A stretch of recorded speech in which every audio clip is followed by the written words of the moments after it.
অফতিহাত আবওয়াবুর রাহমা, রোজাদার ব্যক্তিদের জন্য দুনিয়ায় আল্লাহ পাকের রহমত পাওয়ার যত দরজাগুলি আছে সমস্ত রহমতের দরজা আল্লাহ পাক বান্দার জন্য, রোজাদার ব্যক্তিদের জন্য খুলে দেয়। সুবহানাল্লাহ, সুবহানাল্লাহ, সুবহানাল্লাহ জোরে বলে আল্লাহ খুশি হয় না? আরো সুসংবাদ আছে।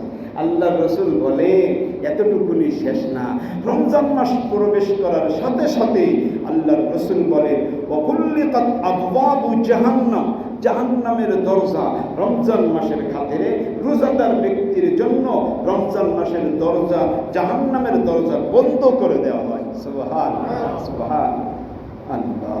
এতটুকুনি শেষ নয়, রমজান মাস আসার সাথে সাথে মানুষের উকওয়াতে হায়ওয়ানিয়া, উকওয়াতে হায়ওয়ানিয়া,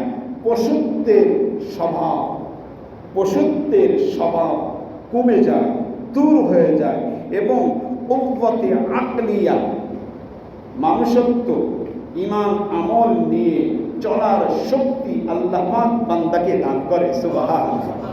কত বড় ফজিলতের মাস আসতেছে, আল্লাহ এই ফজিলত থেকে আমরা মাহরুম হব না, ঠিক আছে না? ইনশাআল্লাহ।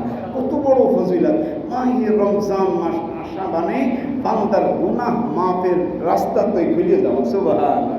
যেমন আল্লাহ পাকের হাবিব বলেন মান সামা রমাদান ঈমানান ওয়া ইহতিসাবান গুফিরা লাহু মা তাকদ্দামা মিন যামবি।